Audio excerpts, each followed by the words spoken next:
Now it's time to introduce our guest, the lovely Surya Namaskar.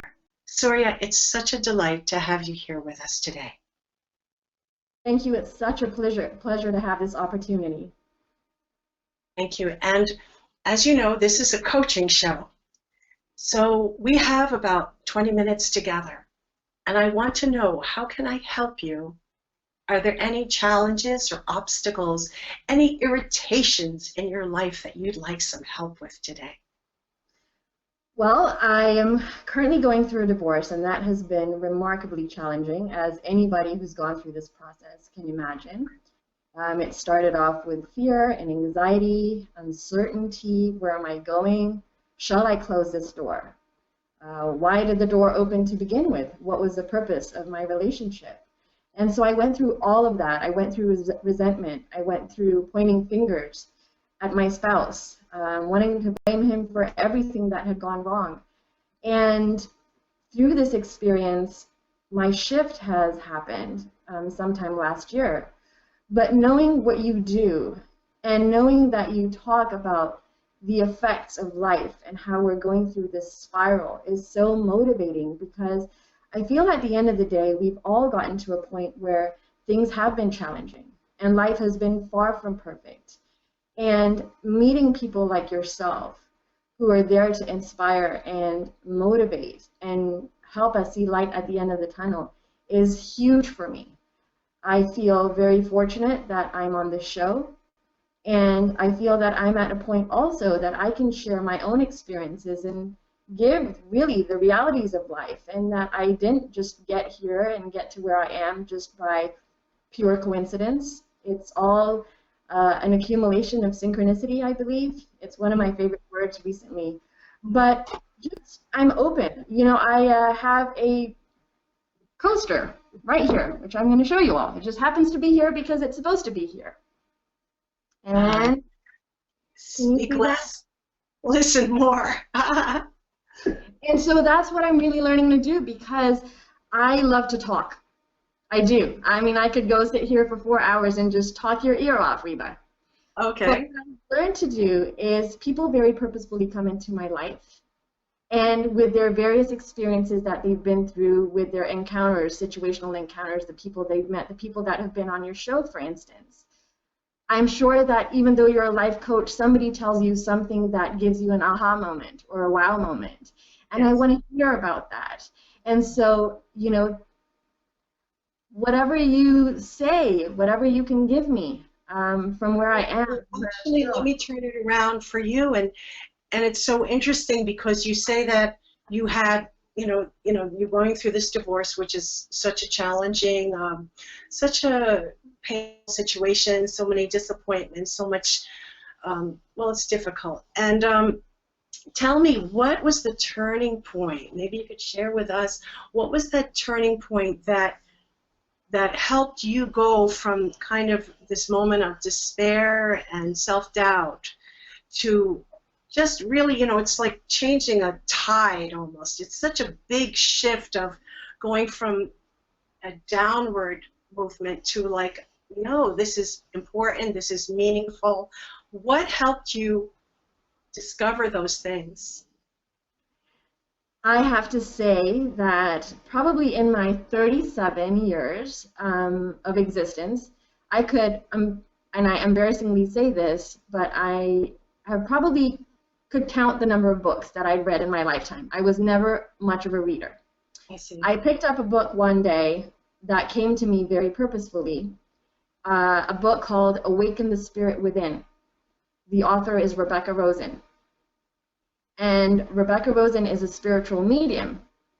And it's less about what she does, less about the connection she has with the spiritual world, but more about the messages that she was sharing about each and every single person having a very specific purpose in their lives. Okay. And that we're here very intentionally. And so her book, Awaken the Spirit Within, followed then me reading her first book called Spirited. And I believe those two books helped that shift happen. I see. And so those ideas came into you and you accepted them. and you I, found it good for you. yes, and I connected with them, and I went through the book without any questions. You know, usually when you hear what people have to say, well, you know, especially when it comes to spirituality, you have questions. But I have to say that I opened that book from start to end and was just wow. Everything was just a wow moment. That's And an from that point incredible. on, I think I've kind of followed through with one thing after the other, the science, the spiritual connection. I just feel really connected. I feel awake. And that's a That term she uses. I awakened. you awakened. Bravo. That's wonderful. It's beautiful. Now, I want to try to help you in this time because you sound like you're well on your way. You're very happy. You got some spiritual help that, you know, for me, a lot of times, I'm not the kind of coach where I just let the coachee come up with all the answers, but sometimes I think there are ideas that provide relief, like that idea that life is a spiral. It's like if you know that, life is completely different because you can take a different approach to your experiences. And you know, another small thought would be like something like, you know, not why is this happening to me, but why is this happening for me? And you just, instead of feeling this victimhood and why, you're saying what is the gift in the situation. So it sounds like these ideas came into you like just like you were ready and you absorbed them like crazy, which is awesome. So let me ask you, do you feel that you know what your life purpose is? Yes, absolutely. I feel that I am here to heal people, and I have a lot of words to share. And Uh, so I'm an aspiring author. So I want to write books, and I want to write articles, and I want to be a public speaker and a motivational speaker. I don't feel that by any chance I just happen to take some Toastmasters sessions and get involved with Toastmasters and do public speaking, and for people to turn around and be saying to me, you know, you're a natural public speaker. And I never thought that anybody would ever tell me that because I thought I would be nervous. But, you know, when I'm there in front of a crowd, I am ready to talk and I'm ready to write. And I write a lot on Surya, and I'm writing a lot for my books as well. I guess that's where I've been told by a lot of people that I'm a healer. So I think just helping people, it's all my professions, every job that I've ever been in, I've been helping people, whether they were older adults, whether they were families, whether they were babies, whether they're youth. So I've always found myself in that place. how can I help you? How can you help me? Here's the thing. So this all started in August, okay? And the transformation has been really fast. I Yes. think that turnover has been really fast. I'm where I need to be. So here's what I'm going to ask you to help me with, is that now I'm so excited, Reba, that I find it really hard to slow down. Yes. So that's kind of what I need to have help with, I guess. I've spoken to quite a few people, and they're like, take your shoes off, go walk in the grass, get connected with nature. So those are some of the things that people are saying to me. But motivate me to slow down. It's one thing to motivate yourself to speed up, but how do I find that balance? Because I'm super excited. I'm going to do it a slightly different way. And I'm not going to tell you to slow down because I see the energy and it's beautiful and there's no reason to slow down for the sake of slowing down.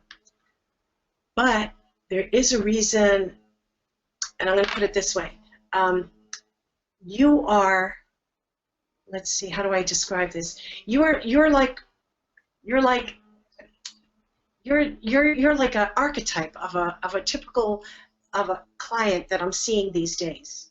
And not that you're not unusual and unique. I don't mean that way, but there's something happening in the world today, which is people are shedding their old skin and they're being reborn in a completely new and powerful way. And it's such a big deal that I want to look at this issue from the point of view, not of slowing down, but of the point of view of, are you fully supporting yourself?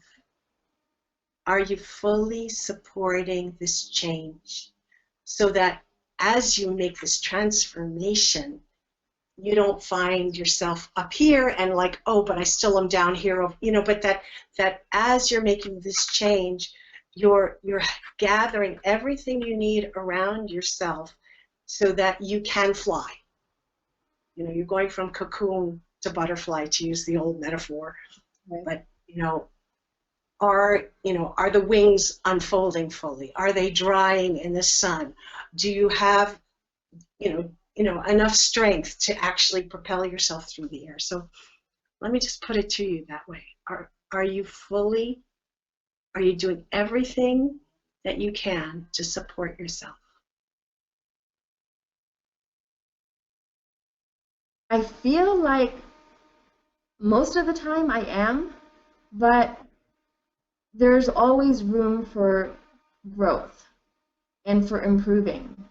So what I feel like I need to do is check in on what are some of the areas of myself personally that I might be overlooking. That might just help me, for example, just balance my day a little bit better. Getting more sleep.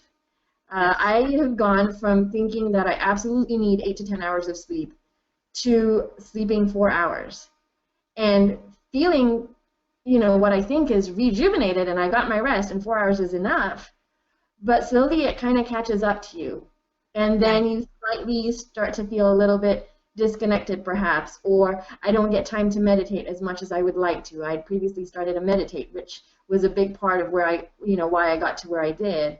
And I sat down with my son this morning and I said, I haven't meditated in a long time, let me do that. And even if that means 2 minutes or 3 minutes, just sitting in silence and quieting your mind. And I find that I don't do that as much as I would like to. Okay, so here's what I want you to understand. Your work is super important. You are super important. You deserve the full support that you need in order to make your contribution be as full and as beautiful as it potentially can be. Okay? So it's so important to know that, because especially women tend to be these superheroes. They're like, well, I can raise my kid and volunteer at the PTA and cook dinner, and in the meanwhile, I'm going to start this great career as a public speaker, and I'm going to do some TED Talks and blah, blah, blah, blah, blah. It's just like, I'm going to just do this all by the way. And that's not good enough. We deserve better. So that's my message to you. And there's a story, there's an old Bible story. See, I love stories. And I'll tell you, should I tell you stories since we're here? It's the story of Queen Esther. And Queen Esther, she was an orphan girl. And through twists of fate, she became the Queen of Persia. So there's a transition for you. And then once she became the Queen of Persia, she was secretly a Jewish person. And I'm not telling this in a religious sense, but I love her story because it's so powerful. She was in a position to save her people. And her uncle came to her and said, you can do this. And she accepted the challenge. And she had to go and talk to her husband, the king. But he. To see the rest of this episode, click on the link below the video now. You'll be glad you did. Are you still here? What are you waiting for? Click on the link below the video now to see the rest of this epic episode.